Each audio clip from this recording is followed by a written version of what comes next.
Eu mudei muito desde que eu fui picado por uma aranha. Naquela época, nada parecia dar certo. Quem sou eu? Eu sou o Homem-Aranha.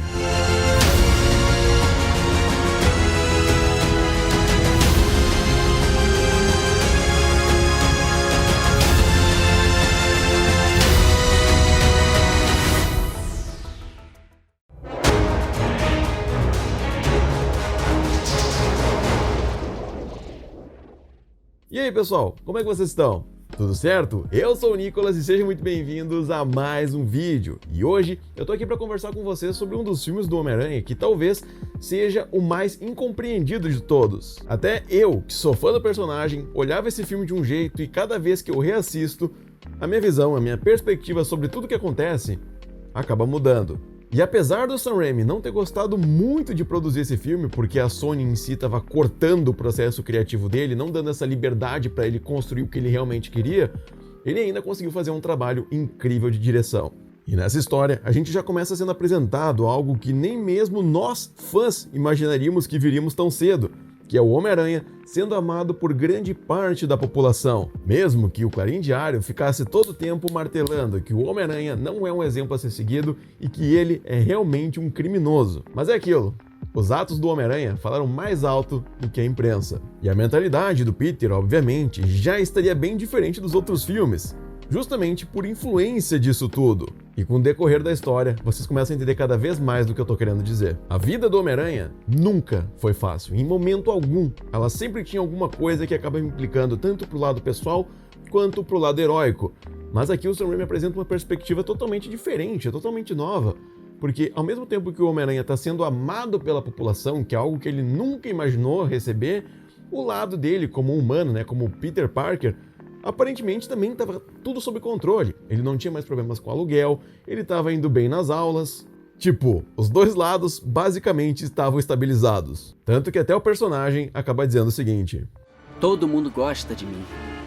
Então, pensa o seguinte, você aí, como o Homem-Aranha, trabalhando vários e vários dias, meses, se dedicando para salvar o próximo e sempre receber muitas e muitas críticas e não receber reconhecimento nenhum.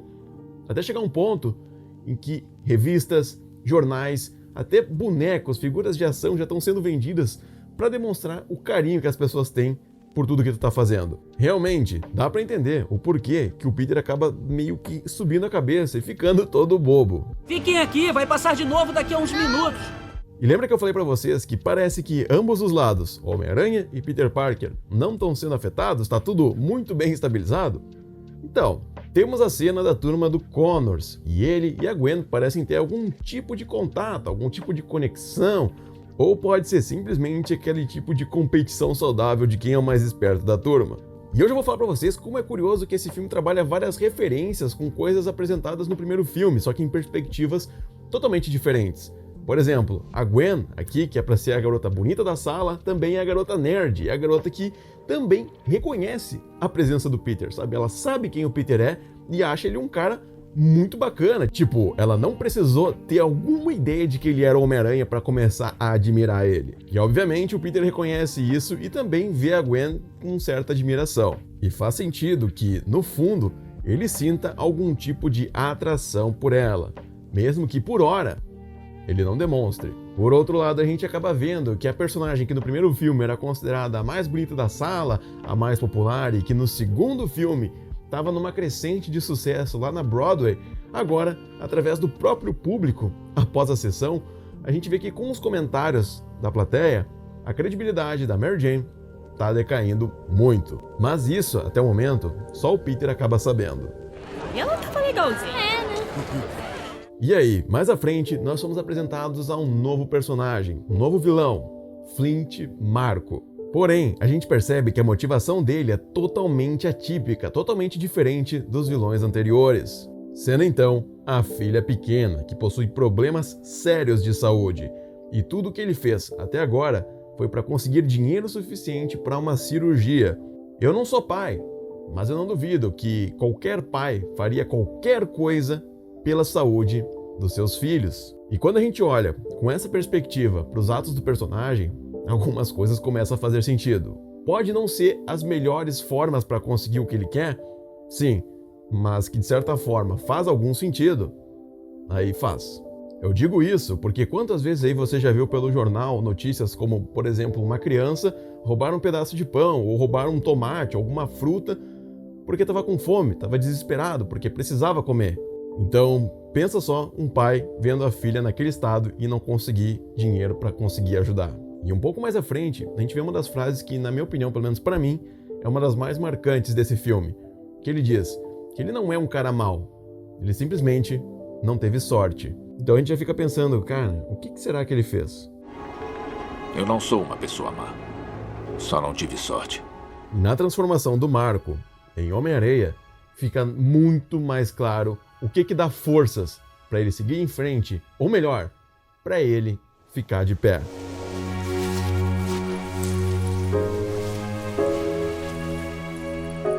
Agora, a gente presencia o fim da carreira da Mary Jane naquele teatro. E após ela ser dispensada e passar pela porta em direção à rua, ela vê pessoas aplaudindo, gritando, assobiando, e ela deduz que fosse para ela, já que o grande sonho era ser reconhecida pela sua arte. Mas ela acaba percebendo que tudo isso, na verdade, era para o Homem-Aranha. Avançando um pouco mais a história, a gente vai para o momento da comemoração lá da Gwen, pelo fato do Homem-Aranha ter salvo ela daquela queda no prédio com um acidente lá do guindaste. E novamente a gente tem referências ao primeiro filme, mas claro, com uma grande diferença. No primeiro filme, o grande foco, o principal foco do Homem-Aranha, do Peter Parker, era a Mary Jane, né? Ele não fotografou nada lá no centro científico a mais, quando ele estava com ela. E aqui, ele fotografa a Mary Jane e rapidamente ele aproveita para pegar o que está descrito lá no banner, lá no fundo, que é Spider ou Spidey é poderoso. Na boa, esse filme tem cada detalhe referência a coisas do passado com diferenças que quem olhar por cima, olhar rápido ou sem atenção, nem vai dar bola, não vai fazer ligação nenhuma. Mas a riqueza das informações está nesses pequenos detalhes, cara. É o que eu tô falando, cada vez que a gente reassiste esse filme, mais coisas a gente acaba descobrindo.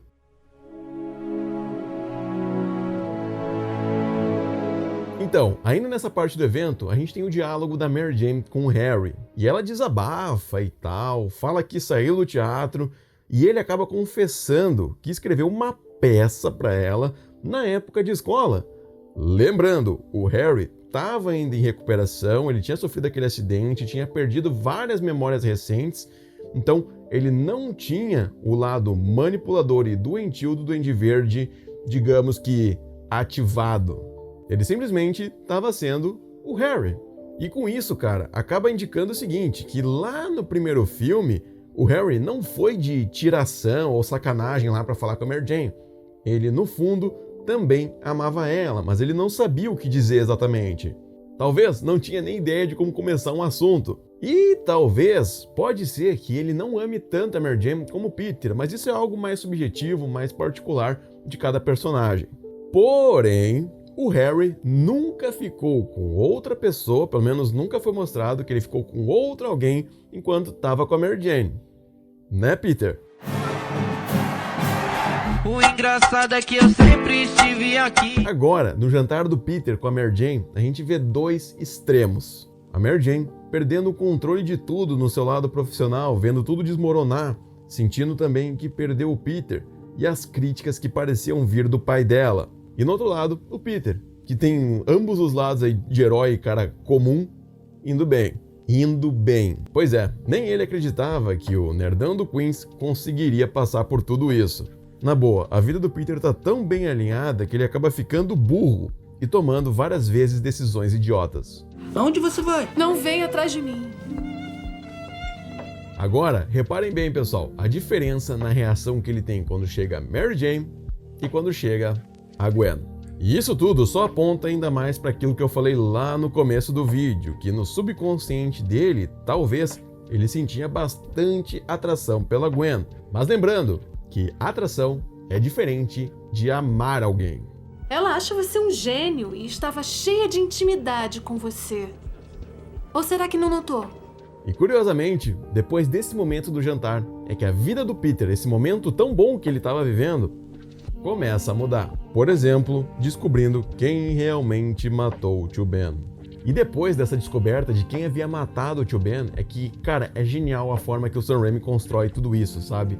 A ansiedade do Homem-Aranha em ir atrás especialmente desse bandido, a ponto dele já colocar o traje e ficar grudado no rádio, esperando simplesmente por uma confirmação de que uma tempestade de areia, de que o Flint Marko estava na área. E como o ódio / simbionte começa a tomar por completo o Homem-Aranha. Porém, agora é o momento em que eu, e eu acho que você também, agradece aí ao Sam Raimi por nos proporcionar, talvez, uma das melhores cenas do Homem-Aranha. E se você não viu no cinema essa cena, você não sabe o que você perdeu, cara. Na boa. Onde eu estou?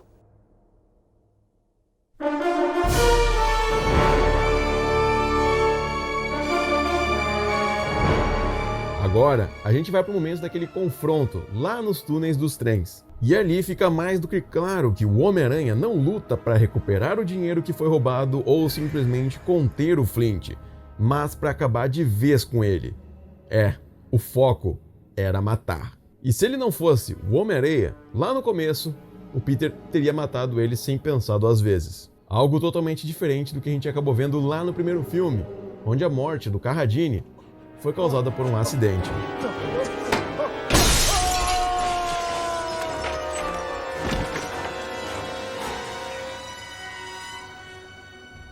Até esse momento do filme, a gente não tinha visto ainda o Sr. Ditkovich. E talvez eu tenha uma explicação para isso. E não, isso não foi simplesmente uma cena aleatória colocada ali só pra gente se lembrar que esse personagem existe. Eu acredito que naquela cena anterior que mostra o Peter lá esperando o Flint Marko aparecer, não tenha sido apenas uma representação de que algumas horas passaram no mesmo dia, mas sim que alguns dias passaram, em que o Peter ficava constantemente ali, grudado no rádio, pronto para sair como Homem-Aranha sem ter qualquer outra distração. Tipo, sair especialmente só se for para ir atrás lá do Flint Marko. Consequentemente, ele não acabava tirando novas fotos do Homem-Aranha, fotos diárias. Então, ele não teria recebido seu salário como freelancer, que só recebe, obviamente, quando tem demanda para entregar. E por isso, o aluguel atrasou. Este é um país livre, mas ninguém é livre do aluguel. Agora vai ter uma parcela de fãs aí que eu tenho certeza que vamos julgar por causa dessa cena. Mas na boa, a química que o Harry e a Mary Jane têm nessa cena não tá no script. Tipo, na minha opinião, eu curti bastante. Na boa, tem gente que odeia essas cenas, cara, mas eu acho que funcionou muito bem.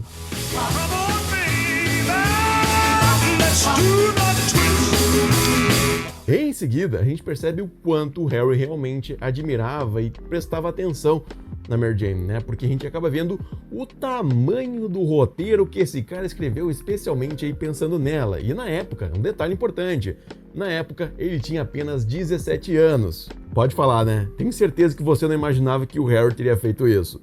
Adoraria atuar na sua peça. É seu. Depois de ter esses momentos de descontração com a Mary Jane, aquela pira toda do Duende Verde acaba voltando. Junto com aquela pira toda, o sentimento de vingança volta. Ele ameaça Mary Jane e manipula ela para que termine com Peter. E detalhe, né? O Peter só não deu um socão no Harry naquela cena da cafeteria porque ele pensava que o Harry estava de boa, ainda estava com aquele problema na cabeça, ele não estava no seu normal, ele deve ter esquecido alguma coisa, então tipo, tá, beleza. Mas aí, quando ele olha para trás, ele percebe que o Harry não era mais o mesmo.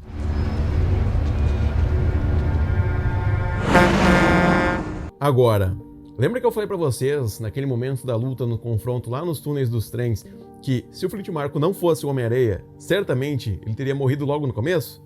Então, nesse momento do confronto do Harry com o Peter Parker lá na casa dos Osborn, provavelmente o Harry só sobreviveu porque ele tinha ali as substâncias do soro do Duende Verde ainda no corpo. Mas vamos falar a verdade, né? O Peter já tinha ganhado a luta, ele tinha desviado da bomba e não precisava ter devolvido diretamente aí na cara do Harry.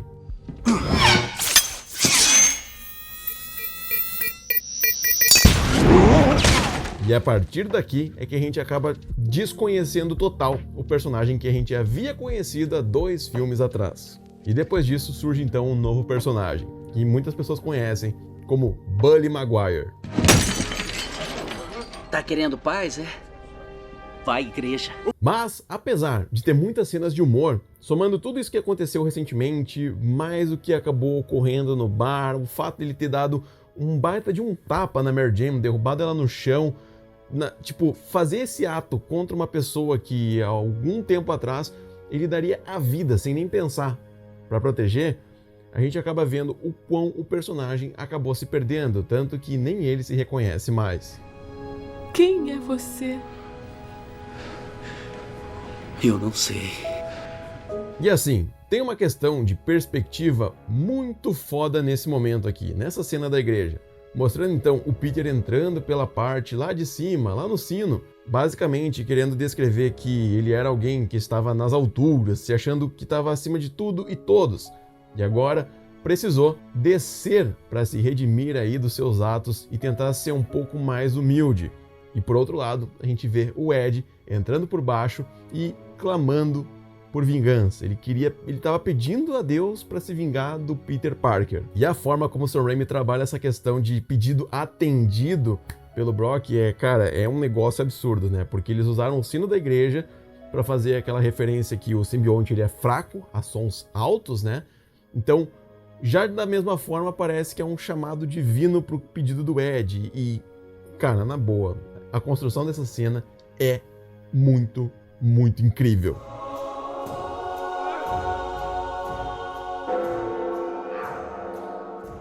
Mas agora, a construção do ato final é algo que eu tenho até pena de quem não conseguiu viver isso nos cinemas, cara, porque a magnitude desses momentos finais do filme, ter visto tudo isso naquele telão, cara, é inexplicável. O Peter acaba vendo então toda aquela desgraça em que a Mary Jane acabou se encontrando, principalmente por causa dele.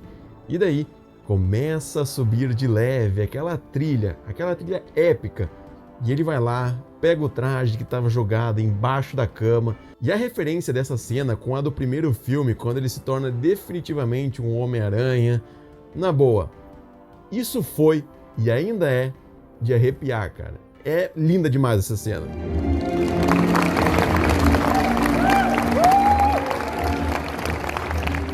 E quando parecia que as esperanças tinham acabado, que o personagem não ia sair dessa, que era o fim do Homem-Aranha, surge então o Harry como uma espécie de salvador. Ele ajuda o Peter, perdoa ele e acaba tendo a sua redenção também, deixando a vingança e o ódio que acompanhavam ele desde o final do primeiro filme totalmente de lado, justamente para fazer o que era certo. E como eu já disse, a gente como fã sabe da magnitude que essas cenas finais têm. Ver os dois lutando juntos, com inimigos em comum, e temos depois ainda a morte do Harry, algo que lá no começo já acabou nos avisando, mas a gente nem imaginava que isso poderia acontecer, quando ele acaba dizendo que daria a vida pelos amigos. Você tem grandes amigos. Eles são os melhores. Daria a vida por eles. E ainda nesses momentos finais, mais coisas são esclarecidas pra gente. Quando o Flint vem falar com o Peter dizendo que ele não queria nada daquilo e que ele só buscava o dinheiro para salvar sua filha. E que Carradine, o outro bandido, o bandido que realmente roubou o carro do tio Ben, acabou batendo no braço dele, fazendo com que ele atirasse acidentalmente. Ele fala que ele já fez coisas terríveis na vida e não espere que o Peter acabe perdoando ele, mas que no fim, ele apenas compreenda que tudo aquilo foi um acidente. E em seguida o Peter ainda complementa dizendo que fez coisas horríveis também. E quando a gente para e pensa e lembra que antes o Homem-Aranha estava buscando matar o Marco, até ele fala pra Tia May que o bandido foi morto pelo herói, enquanto o Flint simplesmente é um cara que acumulou momentos de não ter sorte, sabe? Por um descuido, acabou matando alguém inocente. E não só isso, ele tentava de alguma forma consertar seus erros ao mesmo tempo que ele queria esquecer o que ele passou no passado, mas queria salvar a filha dele. Então, a mente dele devia estar uma bagunça completa. Eu não estou pedindo que me perdoe. Só quero que você compreenda. E depois de ouvir tudo isso, a gente imagina que o Peter ainda vai ter rancor, vai ter raiva do Marco por ele ter matado o tio Ben, independente de ter confessado ou não. Mas aí, ele fala algo que surpreende até mesmo o vilão. Eu te perdoo. E a lição que a gente tem de tudo isso é exatamente o que o Peter acaba comentando lá no momento do enterro do Harry. Seja qual for a situação, seja qual for o conflito que tivermos dentro de nós, sempre temos uma escolha. Foi isso que o meu amigo Harry me ensinou. Ele escolheu ser o melhor que podia ser, porque são nossas escolhas que fazem de nós o que somos, e sempre podemos escolher aquilo que é certo. No fim, é curioso, né? A gente olhar para trás e ver toda essa jornada do herói, que começou com a história sendo alguém que perdeu o tio, que sofreu muitas críticas. No segundo filme, então, tomou mais críticas ainda, via a vida dele numa desgraça.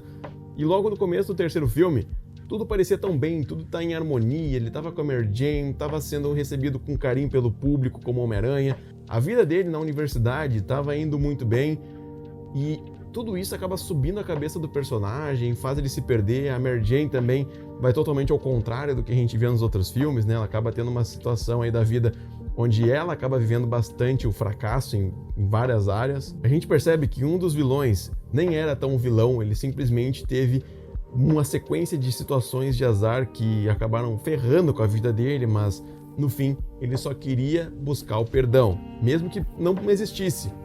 Mas ele tentou alcançar isso. E esse filme termina de uma forma totalmente diferente dos anteriores, com olhares tristes, sem balanços de teias pela cidade, mostrando talvez que o herói nem sempre é alguém repleto de energias boas, ele está sempre feliz, está sempre alegre, mas na verdade ele também tem os seus demônios, o seu lado ruim, assim como a gente, sabe? Eu acho que diariamente várias pessoas, assim como eu, como você, a gente enfrenta vários problemas, várias situações que poderiam fazer a gente perder a cabeça, brigar com alguém, se estressar, fazer alguma besteira, enfim.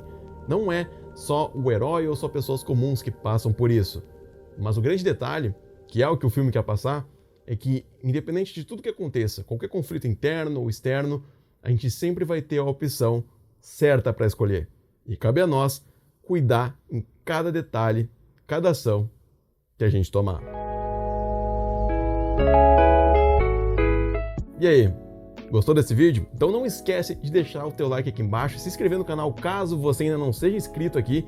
E é claro, se você é fã do Homem-Aranha, não perde tempo, cara. Se inscreve porque eu tenho certeza que você vai gostar dos outros conteúdos. Tem análise de personagem, curiosidades, teorias, enfim. Tem muito material aí para quem é muito fã do Homem-Aranha. Ou para quem quiser começar a ser fã. Lembrando, pessoal, que se esse vídeo tiver um feedback bem positivo, eu pretendo trazer também do primeiro filme do Peter Parker, do Tobey Maguire, do segundo, trazer do Andrew, também do Tom Holland, quem sabe. Tudo depende aí do feedback de vocês, então eu espero que seja extremamente positivo. Fechou? Lembrando, pessoal, que o canal possui um servidor gratuito lá no Discord, o link tá aqui embaixo na descrição, então vem fazer parte aí da galera. E é claro que se você não me segue nas outras redes sociais, como o Twitter e o Instagram, também tá aqui embaixo e fica aqui no convite. Então, é isso, pessoal. Eu vejo você no próximo vídeo, um forte abraço e valeu!